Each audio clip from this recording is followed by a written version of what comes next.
Al-Quran diturunkan oleh Allah Subhanahu Wa Taala pada 17 Ramadan. Sempena memperingati nuzul Al-Quran 1441 Hijrah, Radio Televisyen Brunei akan menyiarkan rancangan khas esok 11 Mei pada pukul 10 pagi.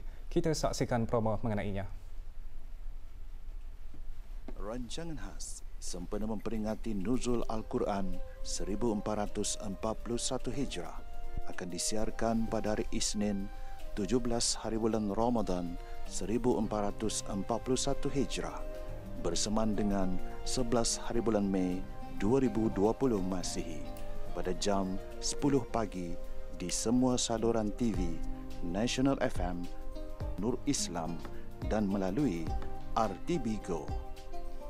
Tema pada tahun ini menjana keberkatan rezeki dengan Al-Quran. Firman Allah dalam surah Ad-Dukhan ayat 3. Tafsirnya, sesungguhnya kami telah menurunkan Al-Quran itu pada malam yang berkat. Sesungguhnya kami adalah pemberi peringatan. Perkembangan terkini situasi jangkitan COVID-19 di negara ini memulakan berita perdana malam ini. Jumlah keseluruhan jangkitan COVID-19 kekal 141 orang selepas tidak ada kes baharu disahkan hari ini. Yang Berhormat Datuk Seri Setia Dr. Awang Haji Muhammad Isham bin Haji Jaafar, Menteri Kesihatan, mengumumkan perkara tersebut pada sidang media situasi terkini jangkitan COVID-19 petang tadi. Kementerian Kesihatan ingin memaklumkan kepada orang ramai bahawa pada hari ini, Ahad, 16 Ramadan 1441 Hijrah bersamaan dengan 10 hari bulan Mei 2020 Masihi. Alhamdulillah, dengan izin Allah Subhanahu Wa Taala jua tiada ada kes baru jangkitan COVID-19 yang telah disahkan di negara ini. Ini bermakna jumlah keseluruhan kes COVID-19 di negara ini kekal seramai 141 orang. Sementara itu, 2 kes yang telah disahkan sembuh dari COVID-19 pada hari ini menjadikan jumlah keseluruhan yang telah sembuh seramai 134 orang. Oleh yang demikian, jumlah kes aktif yang masih dirawat di Pusat Pengasingan Kebangsaan pada ketika ini ialah seramai 6 kes. Daripada jumlah tersebut, 2 daripadanya masih dalam keadaan kritikal, walau bagaimanapun hanya seorang saja yang masih memerlukan bantuan mesin tambahan iaitu hadlang mesin ataupun ECMO dan mesin pernafasan, manakala seorang lagi kini hanya memerlukan bantuan mesin pernafasan saja. Selebihnya adalah dalam keadaan yang baik. Pada ketika ini, seramai 110 orang sedang menjalani kuarantin menurut Akta Penyakit Berjangkit Penggal 204, manakala jumlah keseluruhan mereka yang telah menamatkan tempoh kuarantin ialah seramai 2,575 orang. Dalam tempoh 24 jam yang lalu, sebanyak 416 sampel telah diuji bagi virus SARS-CoV-2 yang membawa jumlah keseluruhan ujian makmal dijalankan sejak Januari 2020 kepada 15,898 ujian. Mengenai dengan kes yang telah sembuh tetapi didapati positif semasa pemeriksaan susulan, Kementerian Kesihatan ingin memaklumkan bahawa 3 kes yang sedemikian telah disahkan dalam masa 3 hari kebelakangan. Ini menjadikan jumlah kes yang sedemikian seramai 27 kes setakat ini. Sehubungan dengan ini, Kementerian Kesihatan ingin memaklumkan bahawa statistik mengenai kes seperti ini tidak lagi akan dikongsikan dan hanya digunakan sebagai rujukan dalaman kementerian ini sahaja. Ini adalah memandangkan terdapat kajian-kajian yang mendapati kes-kes seperti ini berkemungkinan besar tidak boleh menjangkiti orang lain dan tidak ada perubahan dibuat terhadap rawatan mereka. Walau bagaimanapun, mana-mana kes sedemikian yang dikesan akan terus dipantau oleh kementerian ini. Statistik keseluruhan pesakit COVID-19 yang sembuh di negara ini adalah tinggi. Namun Yang Berhormat Datuk Seri Setia Dr. Awang Haji Muhammad Isham bin Haji Jaafar, Menteri Kesihatan, menjelaskan tempoh kesembuhan adalah berbeza tertakluk kepada imuniti seseorang. Alhamdulillah, kalau kita melihat statistik tadi, keseluruhan yang telah sembuh ialah seramai 134 orang. Ya. Ini adalah satu statistik yang tinggi lah dalam segi yang telah sembuh dalam 2 bulan, tapi dikatakan cepat atau tidak juga, sebab ada yang mengambil masa 2 bulan, ada yang 2 minggu, so ia berbeza. I think ia tertakluk kepada immunity seseorang atau dan orang kalau ada NCDs around them juga lah. Okay. So walaupun ya yang kesembuhan tu the statistic is quite high lah, alhamdulillah. Penjagaan kesihatan yang percuma diberikan oleh pihak kerajaan kepada semua rakyat atau pekerja asing dengan mendapat rawatan yang sama rata. Menurut Menteri Kesihatan, faktor tersebut memudahkan negara mengawal wabak COVID-19 dengan berkesan. I think to say the immunity is strong in Brunei, not sure, ataupun in terms of antibody response sebab yang tadi buat kaji selidik itu dah about 500 baru, so we plan to do more in the near future. Tapi alhamdulillah, apa yang penting ialah penjagaan kesihatan yang diberikan percuma oleh kerajaan ke bawah Duli Yang Maha Mulia dalam menenangi, terutama sekali dalam masalah COVID-19 ni, berbanding mungkin negara lain, mungkin orang takutkan berjumpa sebab ada masalah pembayaran dan sebagainya. Jadi di sini sama ada ia rakyat ataupun bukan, sama ada ia ada pekerja biasa atau pekerja asing, semuanya kata ni layan dengan yang samalah dia punya rawatan. So alhamdulillah, I think that's the main reason we able to control it as well and get results apa yang tadi lihat masa ni. Beberapa kemungkinan punca berlakunya investasi lalat disuarakan semasa sesi muzakarah bersama beberapa ketua kampung di bawah mungkin Pangkalan Batu serta para pengusaha ternakan ayam. Ini berikutan kesulitan yang dihadapi oleh para penduduk kampung yang tinggal berdekatan. Bahan beritanya menyusul seketika nanti.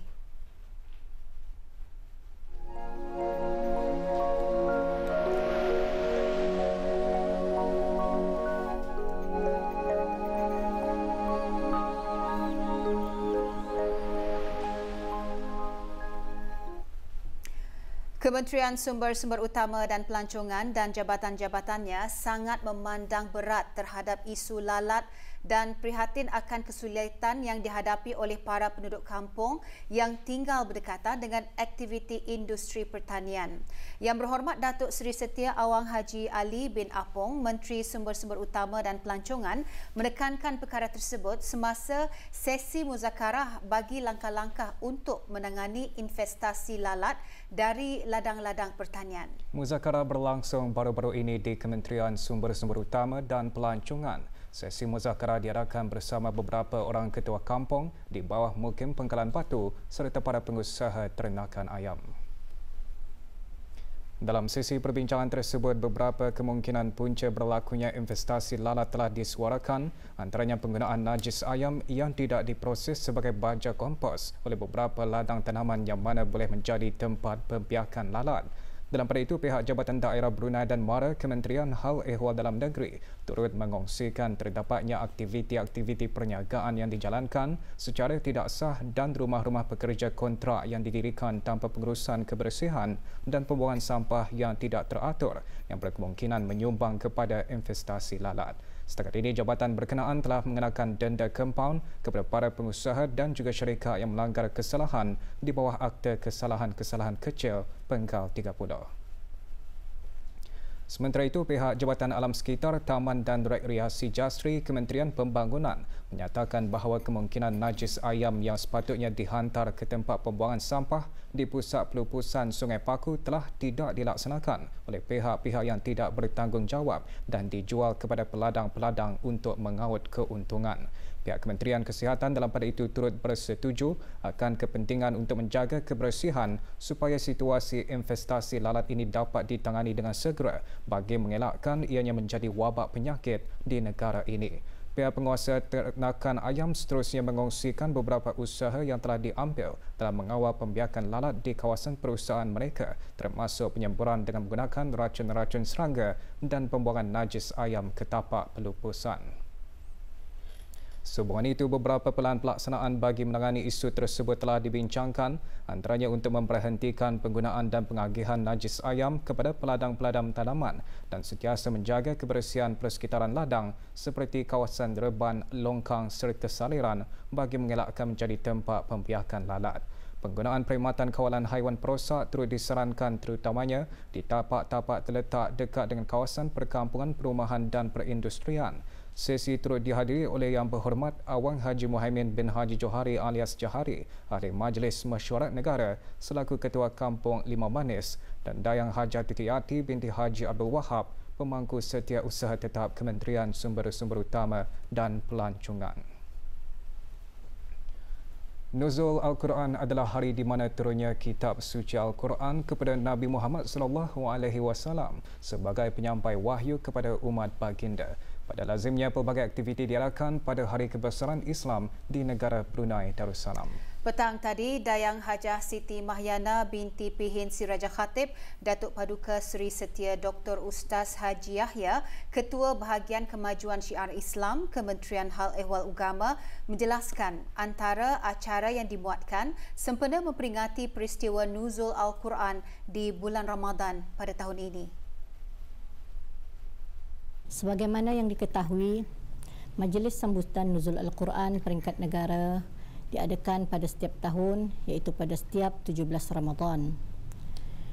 Pada Ramadan kali ini, dengan takdir Allah SWT, negara kita bahkan dunia telah menghadapi satu ujian yang sangat besar, iaitu penularan wabak COVID-19, dan negara kita tidak terkecuali daripada ujian ini.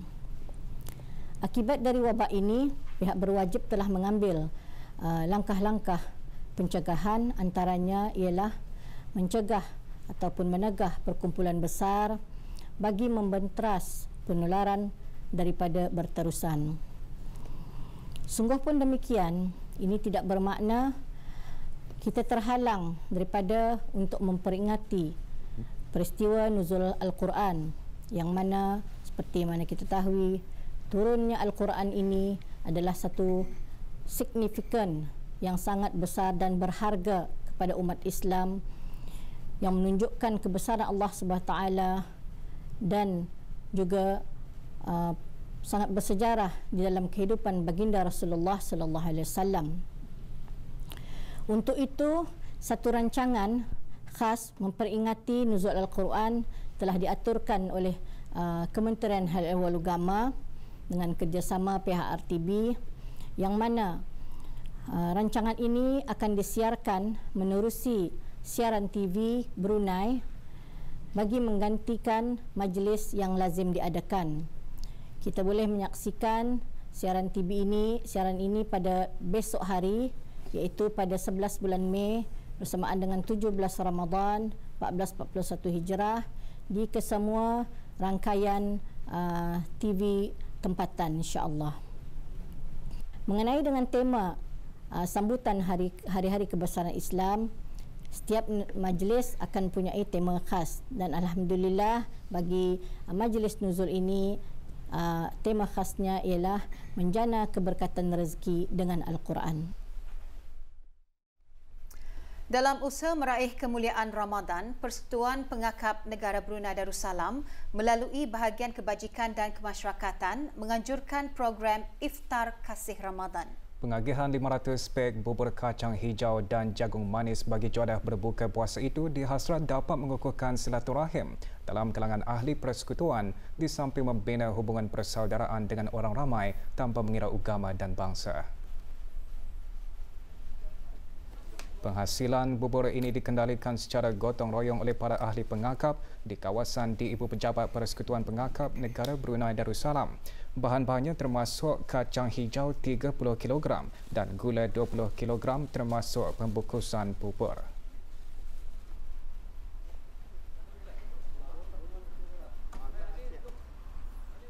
Sementara itu, pengagihan pek-pek bubur disempurnakan oleh Haji Awang Badar bin Haji Awang Ali, Ketua Pesuruhjaya Persekutuan Pengakap Negara Brunei Darussalam. Pek-pek bubur diagihkan kepada orang ramai yang melalui kawasan kompleks Ibu Pejabat Pengakap secara pandu lalu. Juadah ini juga diagih-agihkan kepada para sukarelawan yang bertugas di Hospital Raja Isteri Pengiraan Anak Saleha, Stadium Tertutup Kompleks Sukan Negara Hasanah Bolkiah dan Pusat Gerakan Sukarelawan di Pusat Bahagia.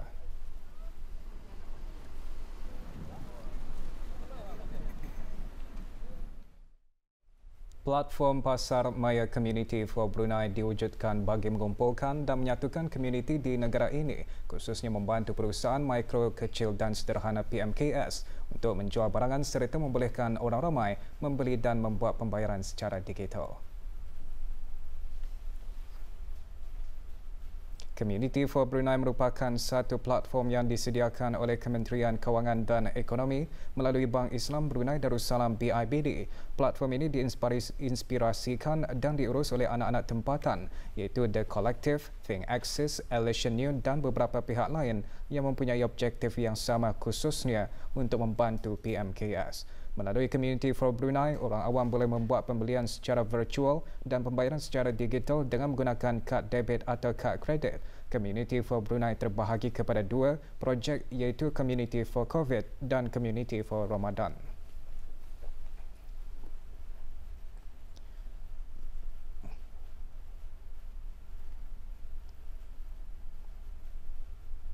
Community for Ramadan dilancarkan pada 1 Ramadan lalu yang bertujuan memberi peluang kepada orang awam agar masih dapat merasakan suasana gerai Ramadan secara dalam talian walaupun gerai Ramadan ditiadakan pada tahun ini. Di samping memudahkan orang awam membeli makanan dan minuman dari PMKS yang menyertai platform tersebut. Menurut Dayang Hajah Nurul Akmar binti Haji Muhammad Jaafar, Ketua Pegawai Pemasaran BIBD, berkata disebabkan oleh platform berkenaan mudah untuk dilayari, setakat ini lebih 100 pengusaha telah menyertainya.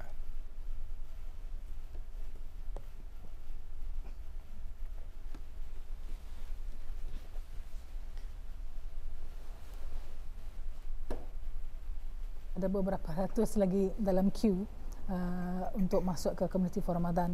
Ini menunjukkan usaha Kerajaan Kebudayaan Maha Mulia melalui Kementerian Kewangan dan Ekonomi untuk menggalakkan dan membantu PKS untuk berniaga dalam keadaan yang kata ni masa ni berjayalah, sebab diorang yang akan ditargetkan bantuan itu kan, because masa ni social distancing, physical distancing, so orang kadang-kadang ada yang takut keluar. So ini kemudahan yang diberi dalam sama membantu PKS, perusahaan kecil dan sederhana, untuk memastikan bisnes diorang masih berjalan, bisnes diorang masih ada orang harapan untuk dapat diperkembangkan.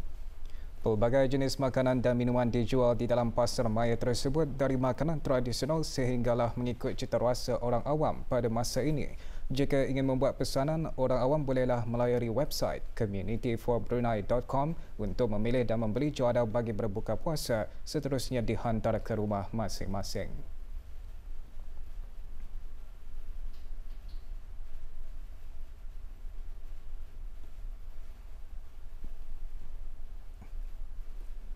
So di sana pesanan boleh dibahagikan ke beberapa jenis. So sama ada makanan, minuman, ya, dan juga ada search button yang mudah. So pesanan itu akan tertakluk juga kepada charge dispatcher, ya. So setiap vendor akan di-charge RM5. And selalunya ini menjadi kebiasaan lah, kalau platform-platform yang lain orang tukang hantar itu akan men-charge kadar-kadar yang serupa. Penghantar kami pun ada protective equipment, ada gloves, ada mask apa. So itu orang terasa safe and secure lah. Di samping memberikan kemudahan kepada PMKS dan juga orang awam untuk membeli juadah ketika berbuka puasa, platform ini juga mesra alam dengan menggunakan beg kertas kepada pelanggannya.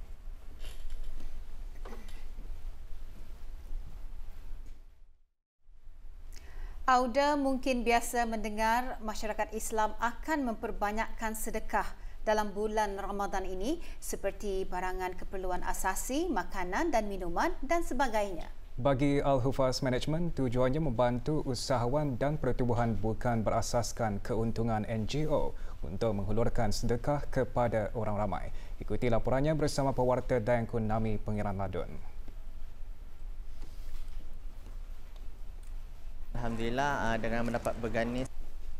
I think ia adalah amat baguslah.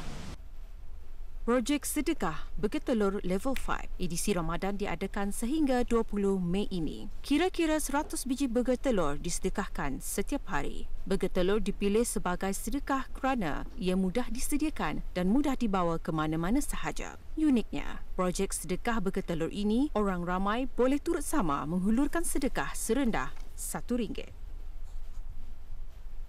Kadang-kadang ada orang kan mau bersedekah tetapi diorang kurang berkemampuan. Di sana kami dapat solusinya lah, yang kami tu boleh menerima sedekah serendah RM1. Walaupun RM1 kami terima. Simple sahaja dengan menggunakan 5 langkah mudah, iaitu yang pertama, kita decide saja berapa burger yang kita ingin sedekahkan, iaitu dengan serendah harga RM1, iaitu 1 burger. Langkah yang kedua adalah kita tag saja hotline Al-Hufaz Leaders di talian 8799-226 untuk mendapatkan akaun bank Al-Hufaz Leaders lah.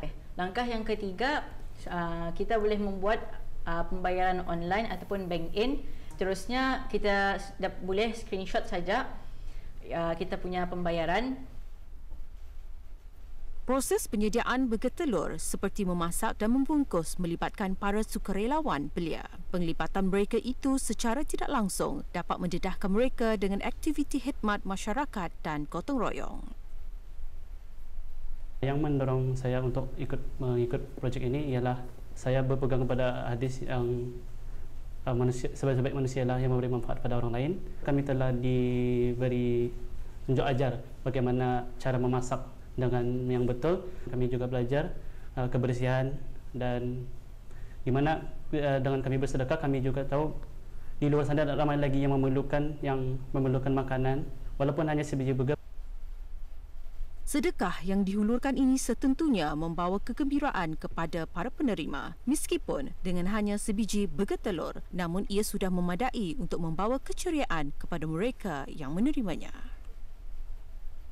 Dengan adanya projek Bisadorangan ini akan menyorang lebih ramai lagi orang akan menyumbangkan dana ataupun duit Bisadorangan ataupun apa saja bantuan lah untuk kebaikan orang ramai lah.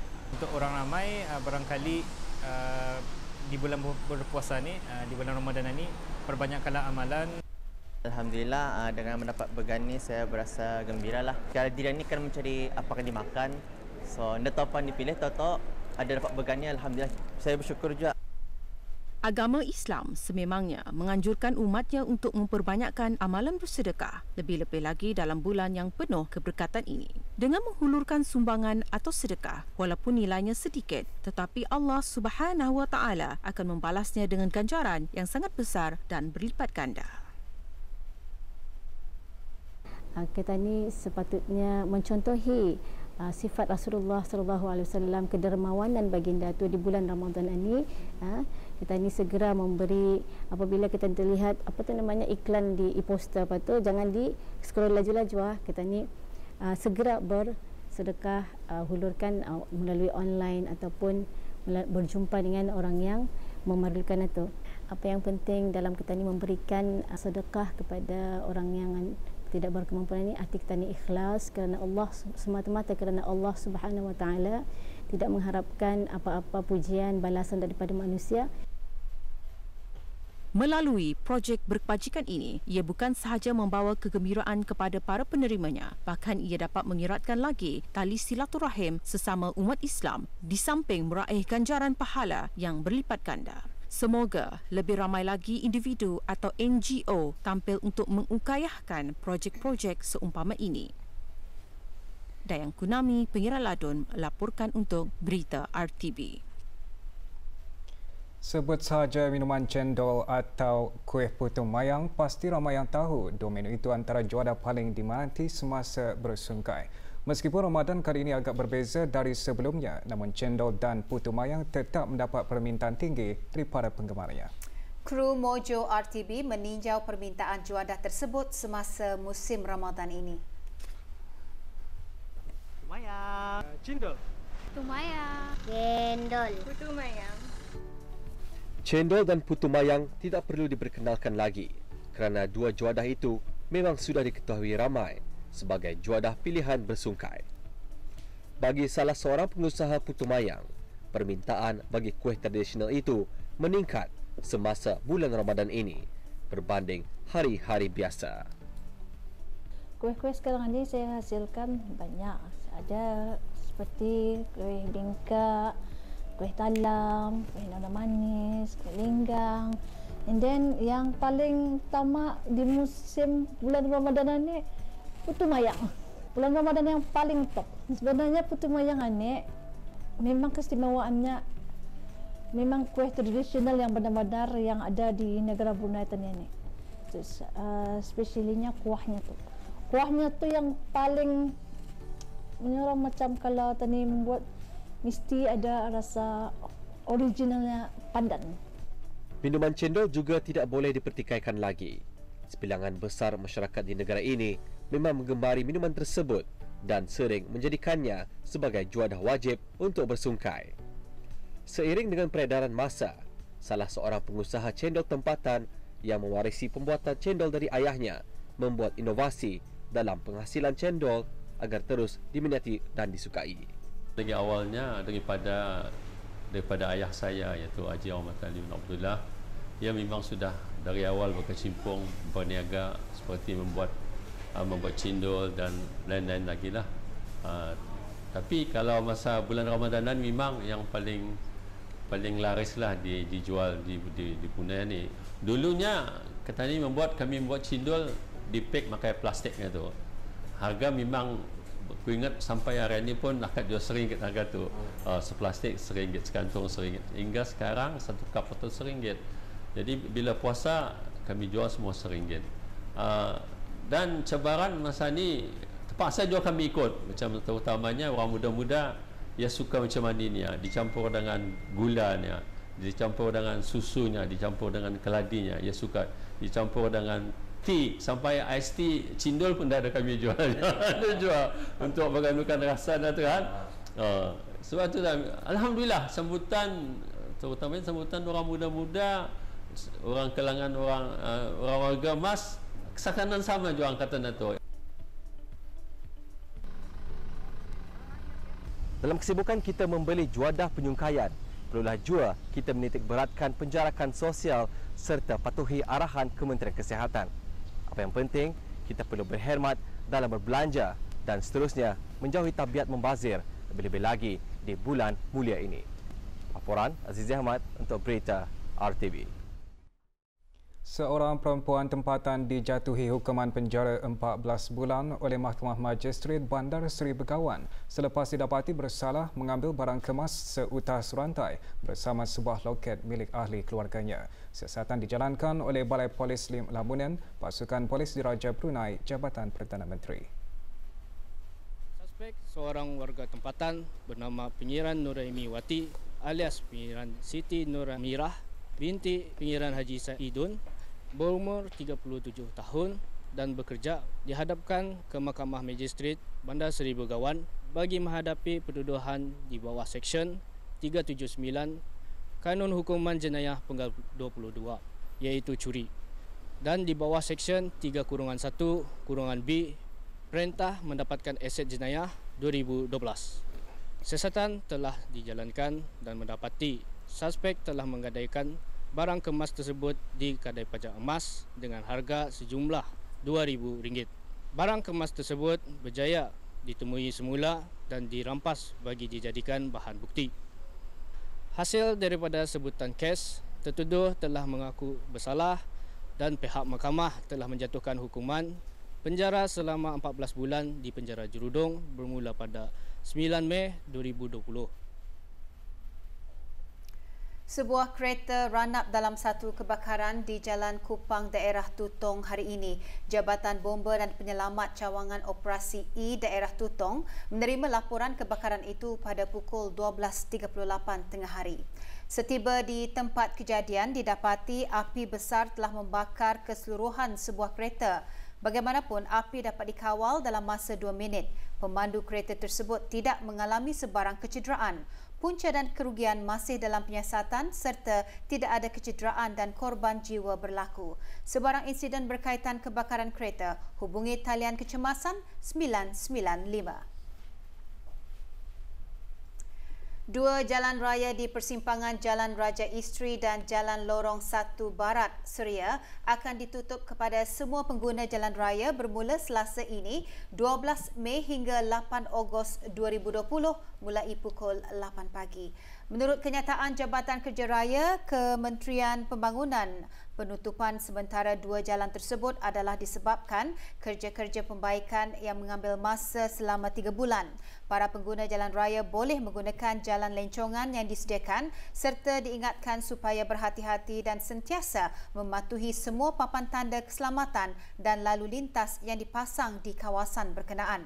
Sebarang aduan, hubungi pihak Jabatan Kerja Raya melalui talian Darussalam 123 atau live chat 83333123, Facebook Jabatan Kerja Raya Brunei Darussalam dan email pro@pwd.gov.bn.